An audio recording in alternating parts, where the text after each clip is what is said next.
আসসালামু আলাইকুম রহমতুল্লাহ। প্রিয় দর্শক, আজ আমরা জানবো এমন একটি ইবাদতের কথা যার ইতিহাস চলে আসছে হাজার হাজার বছর ধরে। একটি এমন ইবাদত যা শুধুই পশু জবাই নয়, বরং আল্লাহর সন্তুষ্টির জন্য নিজের ভালোবাসার জিনিস উৎসর্গ করার এক মহান প্রতিজ্ঞা। হ্যাঁ, আজ আমরা বলবো কুরবানির কথা। শুধু মাংস নয়, আল্লাহর দরবারে পৌঁছে যায় আমাদের তাকওয়া। ইতিহাসের পাতা খুললে আমরা পাই এক অসামান্য আত্মত্যাগের গল্প। হযরত ইব্রাহিম আলাইহিসসালাম আল্লাহর স্বপ্নাদেশে নিজের সবচেয়ে প্রিয় বস্তু, নিজের ছেলে হযরত ইসমাইল আলাইহিসসালামকে কুরবানি করতে উদ্যত হন। এ যেন ছিল ঈমানের এক চূড়ান্ত পরীক্ষা। আর সেই পরীক্ষায় সফল হয়ে ইব্রাহিম আলাইহিসসালাম হয়ে যান খলিলুল্লাহ, আল্লাহর বন্ধু। সূরা আল আনাম এর 162 নম্বর আয়াতে আল্লাহ তাআলা বলেন, তুমি বলো, নিশ্চয় আমার নামাজ, আমার কুরবানি, আমার জীবন এবং আমার মৃত্যু সবই আল্লাহর জন্য, যিনি বিশ্বজগতে পালন কর্তা। ইসলামে কুরবানি একটি গুরুত্বপূর্ণ ওয়াজিব ইবাদত। বিশেষ করে সামর্থ্যবান মুসলমানদের জন্য রাসূল সাল্লাল্লাহু আলাইহি সাল্লাম বলেছেন, যে ব্যক্তি কুরবানির সামর্থ্য রাখে কিন্তু তা করে না, সে যেন আমার ঈদগাহে না আসে।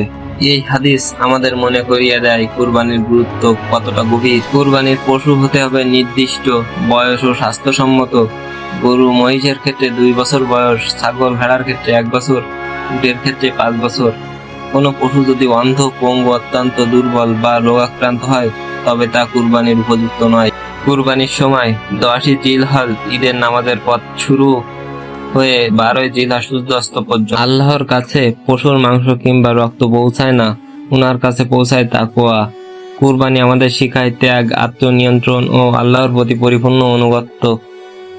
আল্লাহর কাছে পৌঁছায় না তাদের মাংস, না তাদের রক্ত, বরং তার কাছে পৌঁছে তোমাদের তাকওয়া। সূরা হজ আয়াত 137। আজকের সমাজে কুরবানি যেন শুধু সামাজিক প্রতিযোগিতা হয়ে দাঁড়িয়েছে। কে বড় গরু আনলো, কে বেশি খরচ করলো। কিন্তু আমরা কি ভুলে যাচ্ছি, কুরবানি তো তাকওয়ার প্রতীক। এটি এক আত্মশুদ্ধির মাধ্যম, দারিদ্রদের পাশে দাঁড়ানোর সুযোগ। কুরবানির মাংস 3 ভাগে বন্টন, নিজের জন্য, আত্মীয়ের জন্য এবং দারিদ্রের জন্য। এ যেন ইসলামের সমাজবদ্ধতা ও সহানুভূতির চূড়ান্ত নিদর্শন। কুরবানি আমাদের শেখায় আল্লাহর আদেশের সামনে নিজের আবেগ, ভালোবাসা ও অহংকার বিসর্জন দিতে। আসুন এবারের কুরবানিতে আমরা শুধুমাত্র পশু নয়, বরং নিজের নফসের অহংকারকেও কুরবানি দিই। আল্লাহ আমাদের সবাইকে সেই মহৎ ইবাদত যথাযথভাবে পালনের তৌফিক দিন। আমিন।